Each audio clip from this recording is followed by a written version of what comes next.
বলুন বলুন। বলো বলো।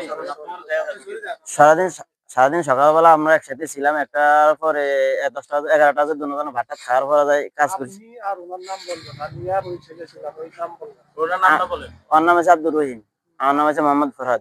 আপনি হলেন ওই খামারের মালিক? খামারের মালিক। হ্যাঁ, আমি উনি দেখাচ্ছি কতদিন যাবত এই খামার 2 মাস, চালাতেন? আজ 2 বছর। 2 বছর যাবত। জি। উনি কি সেখানে থাকা খাওয়া করতো? থাকা খাওয়া সব 24 ঘন্টা আমার ধরে ছিল, এই জায়গায় ছিল। আচ্ছা, তাহলে আজকের ঘটনাটা বলেন, ওনাকে কিভাবে পাইছেন এবং কি ঘটনা ঘটছে আপনি কি সকালবেলায় আমার লগে ছিল, একসাথে দুপুর 11টাতে ভাতটা খাওয়ার পরে যাই, দুজনে ডিম ডিম টোকার পরে যাই, মাঝে দিয়ে আমার আব্বু এসে, আব্বু আসার পরে যাই, ওইদিকে যাবি না, রহিমের কথা কাকা আপনারা যাই, সমস্যা নাই আমি থাকুন। পরে আব্বু চলে যাওয়ার পরে যাই, আমার বড় একটা দিয়ে আমার বড় ভাই আছে, বড় ভাই সহকারে প্রথম থাইকা পরে যাই, বড় ভাই থেকে টাকা খুঁজে কবে আর কবে টাকা দিয়ে যান, বড় ভাই দিছে কিনা কইতে পারি না। পরে যাই, আমি কি রহিম, আমি তুই কইলে আমি যাবো, নাহলে আমি যাবো না। ভাই আমরা যান, সমস্যা নাই। তারপরে কই তুই এর ভিতরে থাকিস, মোবাইল টিপিস, আর আমরা আইতেছি, আয়া খাবারটা দিব, ঠিক আছে। আমরা চলে গেছি যে একটার পরে 1টার দিকে পরে চলে গেছি, এরকম মানে একটার পর বা 1টার আগে এর ভিতরে চলে গেছি, যাওয়ার পরে যাই আমরা খাওয়া দাওয়া করে চলে এসেছি।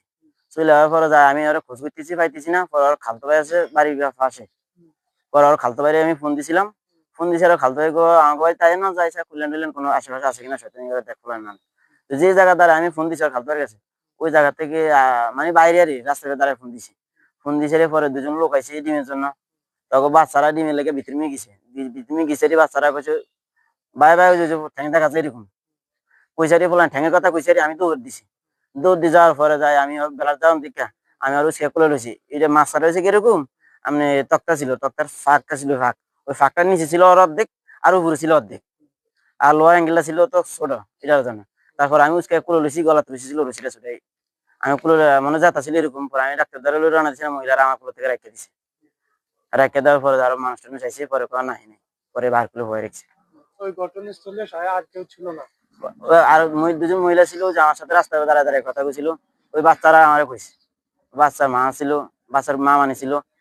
এই বিষয়ে আপনি মনে করেন কি আপনার খামারে এমন একটা ঘটনা ঘটছে, যখন আপনার মন্তব্য কি? আপনি কি এই ব্যাপারে কাউকে কোনো অভিযোগ করছেন? না জি না, তেমন কোনো লোক দেখতেছি না ভাই, এমন আজকে মন মানসিকতা এগুলো খারাপ থাকতো। আপনি কি বলে আখ্যায়িত করছেন? এটা কি কোনো অপমৃত্যু নাকি ওকে জোর করে হত্যা করছে? অপমৃত্যু হতে পারে, অপমৃত্যু। আপনার ধারণা উনি অপমৃত্যু? জি। 11-12 বছরের ছেলে অপমৃত্যু করতে পারে, অনেক সুযোগ মেন্টালিটি আছে। সেটা তো আল্লাহ